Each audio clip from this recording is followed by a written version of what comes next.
Kenapa agama diajarkan al-jannatu takhta aqdamil ummahat? Surga itu berada di bawah telapak kaki ibu. Coba itu contohnya. Digendong bersusah payah, dari tadi itu hadir, kepanasan, tidak pulang. Untuk apa? Karena mau dengar dakwah. Dan mau dengar dakwah sayang juga sama anak. Makanya adik-adik sekalian, ketika Anda durhaka sama ibumu, maka jangankan kau masuk surga, baunya surga diharamkan bagimu. Dengar ini cewek-cewek, sopan sama cowoknya, kurang ngajar sama mamaknya. Kalau mamaknya yang kasih tahu, apa sih mama tahu, itu kan dulu. Sekalinya cowoknya aja, iya deh bang, terserah abang aja deh, saya ikut, mana yang baik. Dongo. Tahu dongo? Beleng-beleng. Tahu beleng-beleng? Itulah makanya. Adik-adik sekalian, kalian mau sukses, muliakan orang tuamu. Tidak perlulah kau kursus kiri kanan. Muliakan orang tuamu, Allah yang angkat derajatmu. Itu janji Allah. Biar kau sekolah tinggi-tinggi, tapi kau tidak hargai bapakmu, kau hina orang tuamu, bisa jadi kau dapat kerja, tapi kerjaan yang kau dapat makin jauhkan kau dari agama. Bisa jadi perusahaanmu lancar, tapi perusahaanmu justru menyeret kau masuk gampang neraka. Ada orang tidak cerdas, tidak terlalu berkualitas dirinya, tapi dia muliakan orang tuanya, Allah angkat derajatnya. Maka adik-adik, muliakan orang tua, enak hidupmu. Itu tadi model anak sekolah. Kalau kita model yang sudah punya istri, bagaimana modelnya Ustadz durhakanya? Takut sama istrinya. Dapat rezeki, suaminya bilang, bu, sudah lama kasihan ini nomor antrinya bapak, mau haji tidak dapat. Ini ada kasihan duit, bagaimana kalau kita kasih umroh dulu ibu, bapak kita kasih umroh dulu di kampung. Apa langsung dia bilang istrinya, apa? Bapakmu terus. Apa? Mamamu terus. Langsung dia bilang suaminya, sudah mipalek, terserah kau. Ada begitu di sini? Ada. Beleng-beleng. Apa kamu takut sama istrimu? Nawamu semua dia kau ambil semua. Jangan takut sama istri, Pak. Bapak tidak bakal bahagia dalam hidupmu kalau kau lebih takut sama istrimu untuk membahagiakan orang tuamu. Nah. Makanya hidupmu susah dalam rumah tangga. Kenapa? Istrimu kurang ngajar sama ibumu. Maka bilang sama istrimu, jangan coba-coba sakiti perasaan ibu saya. Kalau kau lukai perasaan ibu saya bawa kau ke pengadilan agama, saya ceraikan kau baik-baik. Lalu saya bilang sama mamanya, istriku di rumah, boleh kau marah-marah sama saya, boleh kau tutup pintu, yang penting tidak kau kunci. Boleh kau lempar kepalaku, yang penting tidak kena. Satu yang tidak boleh, jangan kau pernah hina orang tuaku. Begitu kau hina orang tuaku, wabillahi taufiq wal hidayah, keluar. Begitu deh. Ada di sini takut sama istri? Jangan, Pak. Itu yang membuat ibu juga kalau mau bahagia rumah tanggamu, muliakan mertuamu. Datang mertuamu dari kampung, dari Sulawesi Selatan, hormati. Jangan baru duduk mertua dia bilang, kapan ki pulang, mak? Bawa dia, kasihan itu orang tua kalau dari kampung, naik dari Parepare, turun di pelabuhan barang, bawa ayam 3 ekor, lepas di terminal 1, nah kejar lagi tuh, bawa pisang, bawa beras, bawa semua dia bawa, kasihan. Padahal anaknya sudah ada kerjanya di papan, dia bawakan itu. Begitu cintanya orang tua kepada anak. Jadi wajar kalau ibu bapak kurang ajar, tidak akan mendapat berkah dalam hidup. Muliakan orang tua ya. Kalau ada yang tanya-tanya, kenapa hidupku susah selama ini? Tidak usah tanya jalan lain. Durhaka sama orang tua. Orang tuaku sudah meninggal, Ustaz. Cara berbuat baiknya. 1, doakan. Allahumma gfirli wali walidayya warhamhuma kama rabbayani. Saya heran lihat-lihat kita. Kalau tangannya ulama kita cium bagus. Bagus. Tapi pernahkah Bapak perlakukan tangannya ibu seperti itu? Pernahkah Bapak perlakukan tangannya orang tua? Saya orang lain. Belum tentu saya doakan Bapak ikhlas. Doakan saya Ustaz. Saya doakan tapi belum tentu saya ikhlas. Kenapa? Saya belum tahu Bapak. Tapi kalau orang tuamu yang doakan kamu, pasti ikhlas. Saya tadi kesini ibu saya telepon. Mak, telo doa mau kak mak? Woi, walo doa aku nak. Saya tidak doakan diriku. Kau selalu kudoakan karena kau selalu jalan. Itu ibu.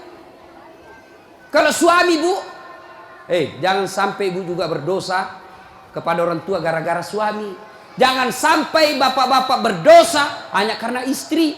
Jangan sampai kalian yang masih kecil durhaka sama orang tuamu, maka hidupmu bakal susah. Muliakan orang tua. Doakan. Allahumma gfirli wali walidayya warhamhuma kama rabbayani shaghira. Sudah itu doa lagi, ya Allah ampuni dosanya orang tuaku kalau sudah meninggal.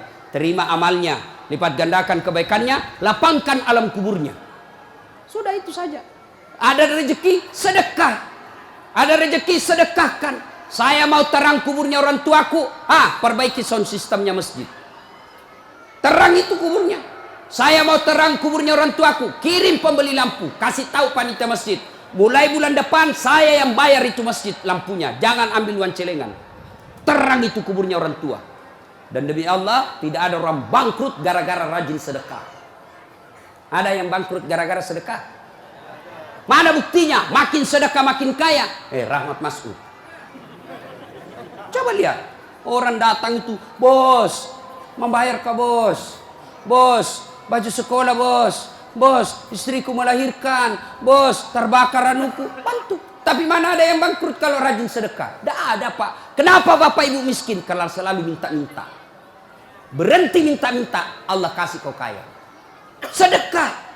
Saya tidak bisa sedekah dengan duit. Sedekah kau dengan tenagamu. Saya tidak bisa sedekah banyak-banyak. Sedekah dengan apa? Lihat itu masjid. Oh, sudah kotor anunya. Apa namanya itu? Kudungnya. Putih bukan, coklat bukan, hitam bukan. Kak diam nih. Sudah, bawa masjid satu kudung. Itu sedekah. Oh, masjid antara masjid dengan toilet jauh. Sedekah dengan sandal swallow. Nah, curi orang. Tidak ada urusan. Itu sedekah. Kita lihat karpet, sudah jelek, sedekah dengan karpet. Insyaallah banyak pahala. Hari Jumat kita kirim air botol gelas ke sana, air gelas ke sana, orang minum itu sedekah. Saya cuma bisa nasi bungkus 10 saya sumbang hari Jumat, itu sedekah. Allah tidak lihat banyaknya, yang penting ikhlas banyak daripada sedikit tidak ikhlas. Sedekah. Serius. Sudah sedikit tidak ikhlas lagi. Mending banyak ikhlas. Iya toh? Panasnya di. Tidak bisa konsentrasi sejenak. Lewat-lewat ketawa itu kak bos. Nah ibu bapak. Salah satu sunnah yang dianjurkan Nabi sholat jamaah. Nabi kumpul-kumpul sama sahabat. Ya, tidak apa-apa. Tidak usah kasih, tidak apa-apa pak. Sedikit lagi, 5 menit lagi. Menunggu orang masjid takwa. Ya, Nabi, saudara-saudara sekalian, kalian yang tetangga dengan masjid wajib datang berjamaah. Bertanya sahabat, mana tetangga masjid ya Rasul? Kanan masjid 40 rumah, depan masjid 40 rumah, belakang masjid 40 rumah, belakang masjid 40 rumah. Itu tetangga masjid. Bubar. Tiba-tiba datang tunanetra. Tahu tunanetra? Tidak melihat. Ya Rasulullah bagaimana saya? Oh kau lain karena kau tidak melihat. Pulang ini. Boleh kau sholat di rumahmu karena kau tidak melihat. Pulang. Belum jauh dipanggil kembali Nabi. Ya fulan, tan. Sini kau dulu. Kenapa? Kau dengar azan di masjid. Saya dengar ya Rasul. Kalau begitu kau wajib datang berjamaah di masjid. Zaman Nabi, tunanetra wajib berjamaah karena dia dengar azan di masjid. Kalau ini hadis diterapkan pak, penuh ini masjid jamaah. Kenapa? Kalau azan di menara sampai di ujung-ujung rumah dia dengar. Dan alhamdulillah masjid selalu ramai jamaahnya pak. Terutama kalau subuh penuh sampai di luar. Tidak ada di dalam. Yang di dalam orang tua sudah pensiun. Kentara itu kalau subuh orang tua pak, bau minyak gosok baru kita masuk pintu. Minyak angin, minyak gosok, cap tawon, tidak ada Bulgari. Orang tua semua di dalam masjid. Kenapa orang malas ke masjid? Satu, karena dia tidak lihat pahalanya. Coba kalau Pak Rahmat Mas'ud umumkan, siapa yang datang sholat berjamaah subuh dapat beras 50 kilo, pembeli pulsa 200.000. Jam 5 sholat subuh, jam 10 malam sudah pesan masjid sampai di luar. Kenapa? Karena dia lihat pahalanya. Yang kedua, kenapa orang malas ke masjid? Karena dia tidak tahu pahalanya. Dengar bapak-bapak ini, terutama kita yang sudah muka-muka sakaratil maut ini, yang sudah tua ya, rajin-rajin ke masjid Pak, berdoa mudah-mudahan bapak lagi sujud ajal menjemput. Apa keutamaan berjamaah di masjid? Satu, kalau hujan basah baju atau kena debu melengket di badan, ke masjid, bajunya yang basah itu melindungi dia nanti di pada masa. Tahu mantel Pak, hujan, kalau hujan pakai payung. Apa tujuan itu payung? Supaya bapak tidak kena air, supaya ibu tidak kena air kalau pakai baju mantel. Begitulah fungsinya baju yang basah. Ketika bapak ke masjid dan gerimis, basah baju itu bapak yang melindungi bapak agar tidak disentuh api neraka. Sudah. Coba jangan juga salah paham. Teman-teman sudah dengar begini, hujan keras dia buka payungnya, pergi di jalan. Belen-belen namanya itu. Ya. Apalagi keutamaan berjamaah di masjid? Kata Nabi, kalau kau wudhu dulu, lalu kau datang ke masjid, langkah-langkah kakimu adalah jihad fisabilillah. Melangkah kaki kanan, 1 pahala dicatat. Melangkah kaki kiri, gugur dosa kecil. Jadi kalau 300 rumah masjid, dari rumah tak dari masjid, 300 meter kali 2, 600 meter. Berapa langkah kaki itu bapak dapat? Apalagi kalau bapak jalan begini, berapa langkah kaki itu? Iya toh. Apalagi kalau bapak keliling-keliling dulu ke kampung baru. Pas sampai di sini selesai orang sholat dong. Apalagi keutamaan berjamaah di masjid. Seluruh materi yang kita lewati, pagar, tembok, dinding, aspal, tumbuhan, semua jadi saksi. Dia akan berkata, ya Allah, jangan kau masukkan dia neraka, masukkan dia surga. Saya saksinya. Tanggal 26 November dia datang berjamaah masjid. Saya yang lihat. Itulah sebabnya kalau kita sholat jamaah, kalau kita datang ke masjid, setiap kita sholat sunnah di masjid, 2 rakaat pindah lagi, 2 rakaat pindah lagi. Supaya apa? Tambah banyak saksinya di akhirat kelak. Itulah sebabnya Nabi menganjurkan, kalau kau ke masjid, lain jalan waktu pergi, lain pula jalan waktu pulang. Ini amalkan Pak, amalkan, itu sunnah. Bapak datang masjid dari pintu sana, pulang dari pintu sana. Itu makin banyak saksi di akhirat.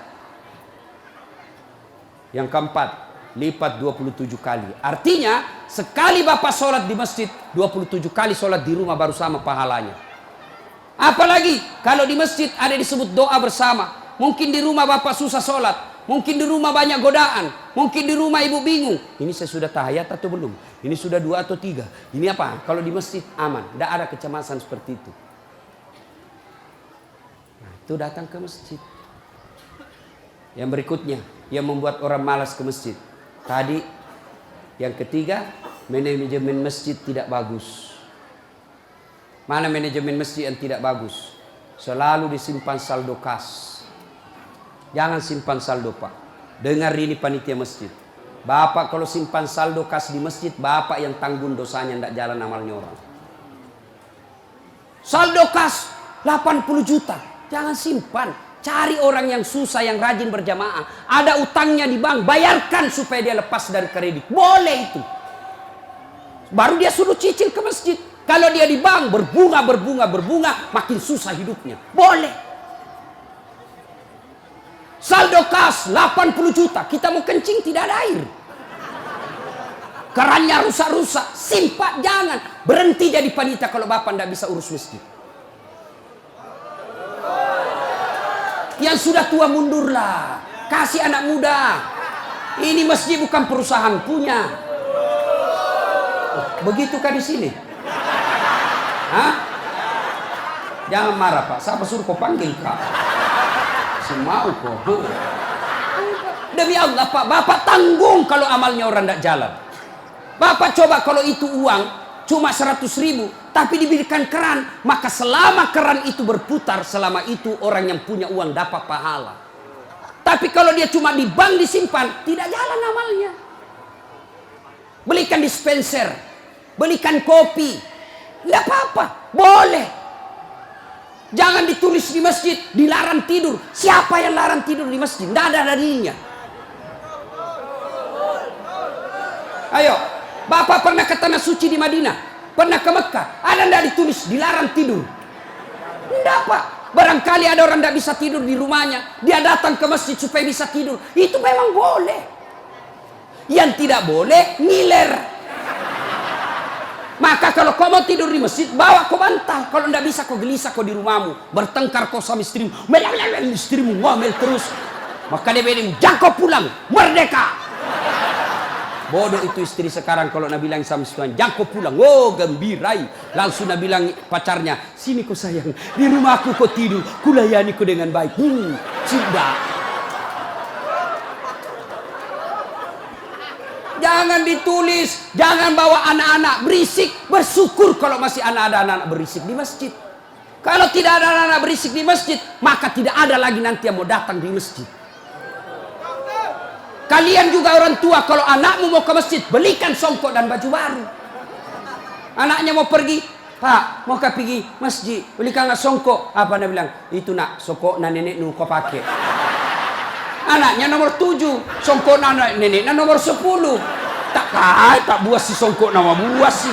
Berteriak ni temannya, Pak Doja, Pak Doja, Pak Doja. Tidak mau ya nak tak pergi masjid. Hei. Ini masjid ini, sound systemnya tidak bagus. Kasih bagus. Ini saya kasih tahu Ki, tanya itu ahli tentang AC. Itu kalau ada AC besar begini, 2, dingin mini masjid. Tambah lagi itu. Tapi apa yang kasih panas? Karena Bapak pakai kipas.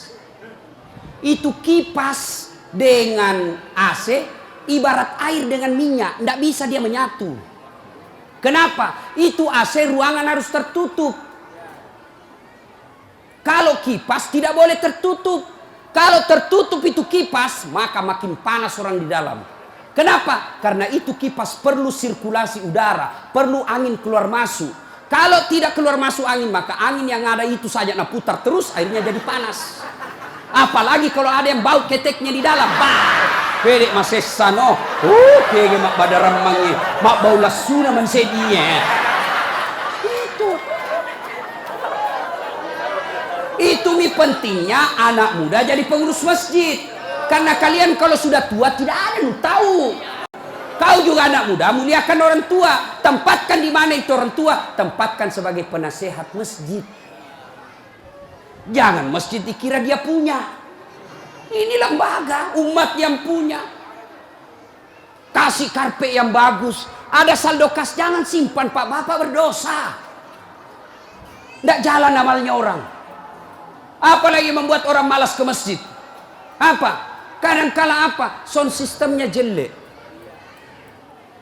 Begitu kita takbir Allahu Akbar, langsung story.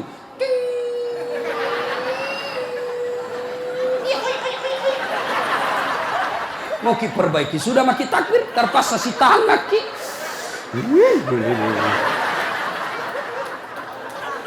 Apalagi membuat orang malas ke masjid. Apa? Kadang-kala muadzin. Jengkel orang dengar muadzin. Orang tua, sudah tua, tidak mau tom mengalah, mundur na wasangiko.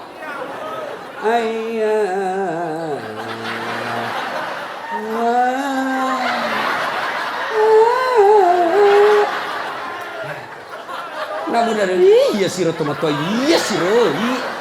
Ayo coba. Iya. Apalah yang membuat orang malas ke masjid? Kadang-kala penceramah. Kita di rumah sudah bertengkar istri. Di kantor mumet pikiran. Kita datanglah ke masjid dengar ceramah. Mudah-mudahan kita dapat pencerahan. Ini bukan pencerahan, nak kasih takut kita terus. Dibakar pantatmu. Ditusuk. Udah bilang tak boleh.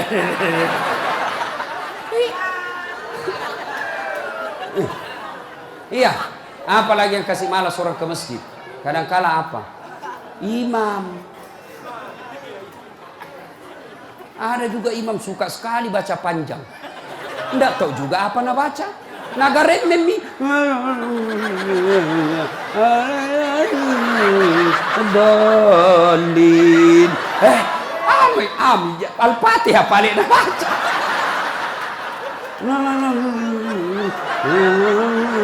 Dolin. Malam petoni, tidak jelas. Makanya kata Nabi, kalau kau jadi imam, dengar ini Pak Imam.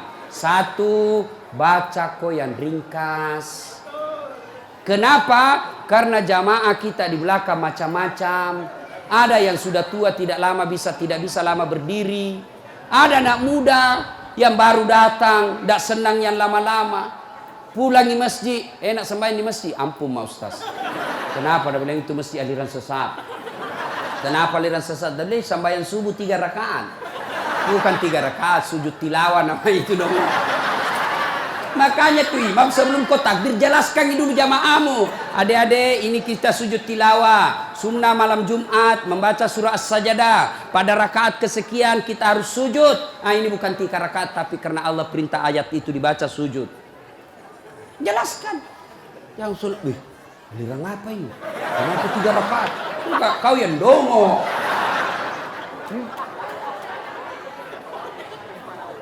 Tidak bisa orang lama-lama di belakang Pak. Mungkin ada orang mati yang ya karena dia tobat usia senja, tidak bisa lama kasih berdiri. Batena musessa, nak naik lagi kepalanya, belum bisa selesai. Nah ular, malampir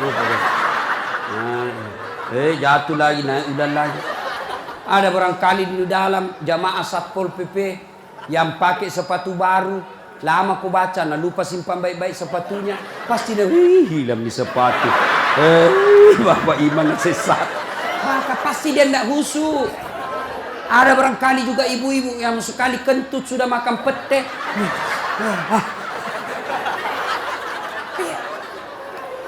Ya. Yang kedua kata Nabi, kalau kau jadi imam, baca yang umumnya orang hafal. Tujuannya apa Ustaz? Satu, supaya jamaah ikut kalau dia hafal. Coba kalau kita imam baca Al-Fatihah, kita ikut juga toh. Kenapa? Karena kita hafal. Tapi coba imam membaca surah Al-Baqarah ayat 10 sampai 120. Nah, imam sibuk dengan bacanya, kita sibuk dengan hayalan tak. Mau ikut, tidak dihafal. Mau ruku, belum ruku, terpaksa dibaca semua pengumuman masjid. Keadaan keuangan masjid, saldo kas pengeluaran, sumbangan dari haji, dibaca semua. Belum selesai ini sudah dibaca satu palampang ini, satu ini dibaca lagi Persatuan Guru Republik Indonesia. Belum selesai imam dibaca lagi bajunya tim sukses Rahmat Masud, calon wali kota Balikpapan. Semua Pak dibaca. Siapa salah? Imam.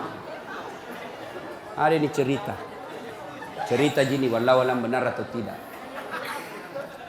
Ada penghafal Quran, dites bacaannya. Nah, kau imam, kau mau dengar bacaan imamlah dia.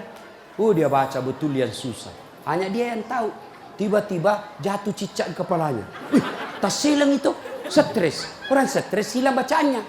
Apa sambungannya ini ayat? Mau ruku, tidak tahu. Apa sambungannya? Tidak ada tuh bisa bantu. Terpaksa Nabi bilang imam, tolong bantu di belakang. Nabi bilang di belakang, saya juga tidak tahu. Tiba-tiba berteriak anak muda. Dia bilang, kalau begitu ya sudah, ya Allahu Akbar. Siapa salah? Siapa salah? Siapa salah? Ini waktuku kuliah ini, kisah nyata. Waktu saya KKN. Belum Pak jadi ustaz waktu itu. Ada temanku, baru kenal ceritanya ini. Pikir sholat di posko. Dia pakai gamis. Baju baju ustaz. Aku bilang, alumni pesantren ini. Ya imam, dialah imam. Al-Fatihah lancar. Begitu dia baca Al-Kafirun, aku bilang macam apa? Macam apa ini? Wala antum abiduna ma'abud, wala ana abidum ma'abattum, wala antum abiduna ma'abud, wala ana abidum wala antum abid, wala ana. Jengkel temanku yang anak fakultas sastra. Langsung teriak, Nabi bilang, "Oi, kenapa itu tak putar-putar tidak mau sampai?" Nabi bilang, ini imam, ini juga kupikir. Kacau sholat. Siapa salah? Siapa salah? Ini waktuku SD di kampung, sembahyang asar. Bih, sujud Pak Imam lama sekali. Apa ini imam lama sekali sujud? Tiba-tiba ada temanku nangkak kepalanya, sembahyang asar tuh. Dan setelah, wih, tidak ada imam. Ternyata imam keluar dari pintu samping. Kacau mi sholat, bubar, tidak ada imam. Selesai sholat ditanya, Pak Imam, kenapa kau tinggalkan saf? Dia bilang, kentut kanan. Pak Imam, lain kali kalau Bapak Imam kentut, kasih bangun ki dulu supaya dilihat kau pergi. Dia bilang, ku sengaja nak, karena malu kak kau lihat. Kacau sholat, siapa salah? Siapa salah? Imam. Makanya agama mengajarkan dalam fikih sholat jamaah, hati-hati milih imam. Makmum siapa saja boleh jadi makmum. Mulai orang gila sampai orang sadar boleh jadi makmum. Mulai orang dewasa sampai belum balik boleh jadi makmum. Mulai orang cerdas sampai orang blow on boleh jadi makmum. Imam tidak boleh, hati-hati. Kenapa? Salah imam, kacau sapu. Maka hati-hati. Kalau salah imam, bubar jamaahmu. 2020 yang akan datang, Balikpapan akan milih imam. Wali kota. Kalau kau salah milih wali kota, sengsara hidupmu. Mengerti maksudku? Mengerti itu? Siapa yang panggil kak? Hah? Ada juga calon wali kota, datangkan artis. Tahu pernah mama ustaz. Kalau artis nak datangkan kibu, terancam kibu. Datang itu artis, kelihatan dadanya, kelihatan pahanya. Nah goyang di depannya suami tak. Enggak juga nak kasih lihat kipahanya pak, nak kasih lihat saja. Dia tu apa keteni-teni kipak. Enggak nak kasih pegang, dikasih lihat saja. Cancing-cing. Ada itu Pak Haji menontonnya. Coba kalau ustaz nih, kita dah tahu ini salat jamaah. Itu enaknya kalau calon pemimpin kita yang juga calon pemimpin dekat dengan ulama. Jangan kau musuhi ulama. Yang penting jangan jadi manusia jarum apa itu? Jisamsu. Tahu jisamsu? Janji manis nyatanya palsu. Insya Allah Pak Rahmat tidak begitu. Perlu ini perlu. Nah, dia tanya, Ustadz bagaimana kalau perempuan? Boleh ibu perempuan ke masjid, tapi tidak dianjurkan. Tapi kalau mau ke masjid, jangan dilarang kata Nabi. Kenapa perempuan dulu tidak dianjurkan ke masjid? Karena dulu tidak aman. Kalau pergi sendiri diculik dan diperkosa dulu. Sekarang di Manggar aman. Siapa mau culik, apalagi kalau ibu sudah 60 tahun. Siapa mau culik ibu, bikin susah. Ada remaja. Ini ustadz yang ceramah. Tidak pernah saya pondok pak. Tidak pernah saya sekolah pondok. SD sekolah umum, SMP sekolah umum, SMA sekolah umum, sarjana sekolah umum, S2 sekolah umum, S3 sekolah umum. Di mana saya belajar agama? Datang ke masjid. Saya kalau Ramadan dulu zaman SMP dan SMA, saya sudah bermalam di masjid. Waktu itu belum saya tahu apa itu itikaf. Tapi ternyata itulah itikaf, tinggal di masjid. Apa kerjaku? Kalau sudah jam 2 teriaklah saya di masjid. Sahur, sahur, sahur. Kalau ada lebih kue bawa sedikit ke masjid. Kita mau juga buka puasa, mau makan sahur di sini. Cuma ada dulu imam di kampungku aneh-aneh pak. Berteriak ini bilang, jangan pak, orang kaget semua. Ih, siapa yang pukul Pak Doja? Oh, lari semua orang ke masjid. Jangan pak, ternyata jam 4. Kacau orang. Sudah itu ditegur, jangan bilang jangan pak. Kaget karena Pak Doja tidak tahu. Nah bilang lagi, sahur, sahur. Sudah jam 3 lewat 60 menit. Ih, cocok tahu aja gampang. Ayo, ibu bapak, saudara-saudara sekalian, kita juga jamaah ada aturannya. Sudah ya? Nah, karena sudah waktu dari tadi saya tunggu, alhamdulillah. Kalau masih mau dengar ceramah, kita pergi rame-rame ke Masjid Taqwa. Kan tidak dibayar gitu.